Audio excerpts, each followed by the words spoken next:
Hello everyone and welcome back to Sendix Weather channel. Well, yeah, we're going to be having a look at current conditions for the next few weeks. This will be the quickest forecast I've ever done in my life, so let's get straight on with it. So, this is the forecast, here you go. You've all been wanting it, really waiting for it. High pressure, high pressure, high pressure, high pressure, high pressure, high pressure, high pressure. And there you go. Thanks for watching. Nah, only joking. Here we go. Well, that was the most interesting video I've ever recorded. But to be honest, that is pretty much the theme. That was a GFS run, by the way. But very, very quiet conditions. So why not venture over to a little look at our favourite run, the CFS, to see what it is showing. And you might think, of course, Send it, you seem a bit excited. Why not, you know? You've got to be these days, haven't you? You've got to have something to look forward to. Anyway, so we're going to start 1st December with this CFS run. And if you do enjoy today's video, consider leaving a like and subscribing to the channel. I do appreciate your continued support. So we have higher pressure on the 1st December, higher pressure to the south, lower pressure to the north, up towards Iceland and Greenland. And we're bringing up that mild southwesterly wind. And I bet a lot of you are thinking, yep, that's difficult. Well, it's a very typical pattern through the first couple of weeks of December here. Higher pressure tries to reach further northwards, but doesn't quite. Christmas looks pretty mild there, as you'd expect. Very mild Christmas. I had a look on the Weather Outlook tracker, and it was currently placed at 8% chance of a white Christmas for the north, and a 3% chance for you lot in the south. So yeah, not too confident. So very, very, very mild December, sorry, which is September, what's he on about? Going into January, we do see some interesting patterns form. It takes a long time. Higher pressure gets established over top of the UK, which could actually bring in some frost and fog, but you'll see the colds developing through Eastern Europe.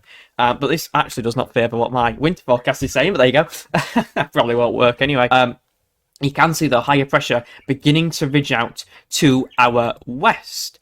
And you can see we're bringing in a brief easterly wind. Look at the severe cold through many parts of Western and Eastern Europe, and look where the UK is, avoiding it all. What a change. But to be fair, you can see that higher pressure is beginning to retrogress to our northwest in the Atlantic, bringing through a cold east to northeasterly wind. So we are bringing in some cold air and probably quite a few snow showers. -10 line into the south there. Probably quite a few snow showers pushing around. Before again, we do see high pressure begin to weaken before a ridge builds in the Atlantic, and this is a proper northerly plunge, a northerly blast. You can see the -15 line through northern Scotland there, and the -10 line clearing southwards.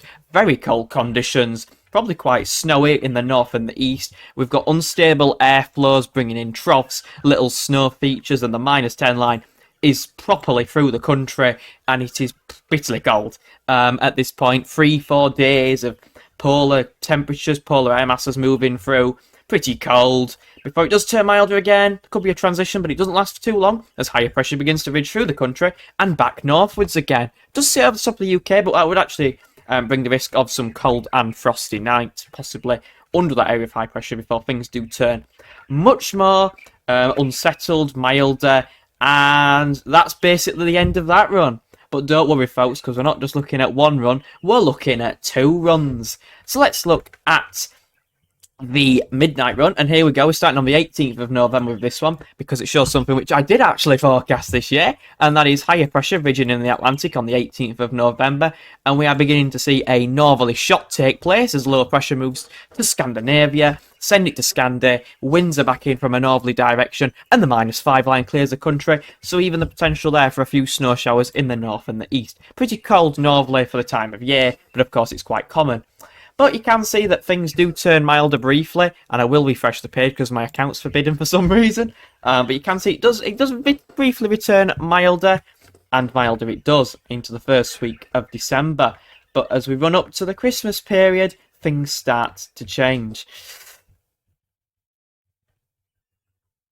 Told you to change. Westerly. That's why we look at a 3rd run. We don't care about them 2 runs. They can do what they want. 3rd run time. Westerly. Westerly. Oh, my word. Oh, here we go. Christmas Day.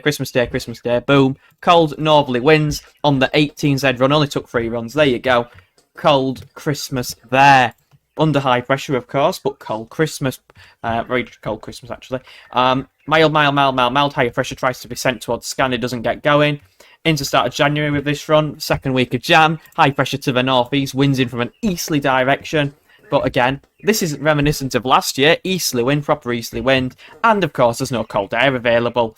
Typical UK. Typical UK. And then westerly until, here we go, 11th of Feb. We see low pressure beginning to go on a northwest-southeast alignment, and we see a proper blizzard in the northeast there, with some colder air digging into the northeast. Low pressure to the south, trying to introduce milder air, higher pressure towards Greenland.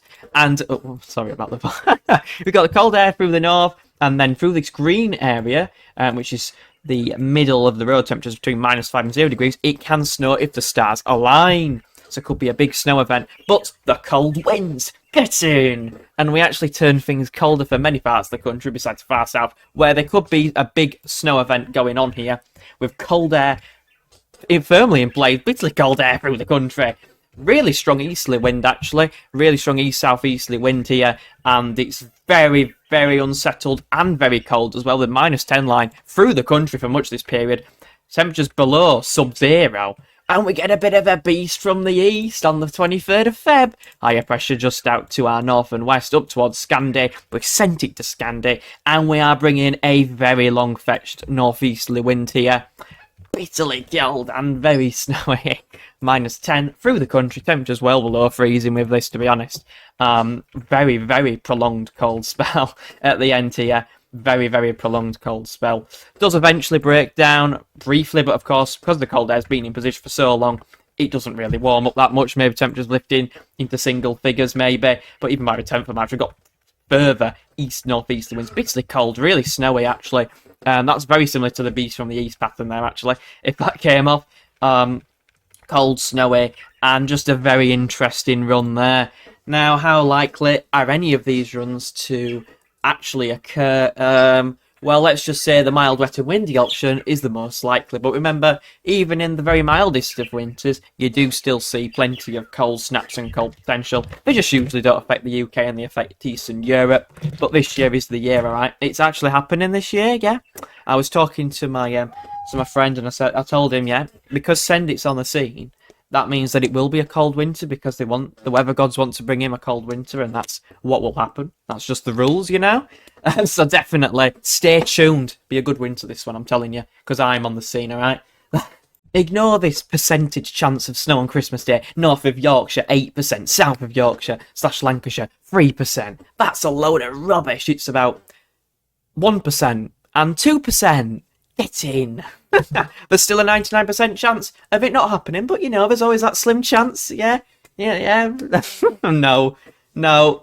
Let's think about it. There's more chance of snow on Easter than there is at Christmas.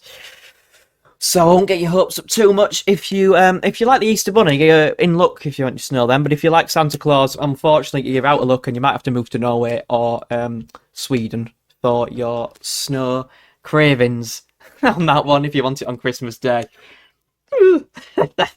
That's a lot of you moving to Norway and Sweden then, isn't it? Oh well, guess there's less to forecast for in this country. That came up. Well, this one's a bit more of a comedic video than I'd normally do. It's for all you supporters out there. Thank you all very much for watching today's video. If you did find it informative and a bit entertaining, consider leaving a like and subscribing to the channel. I do appreciate your continued support, and I'll see you all in the next one. Bye-bye.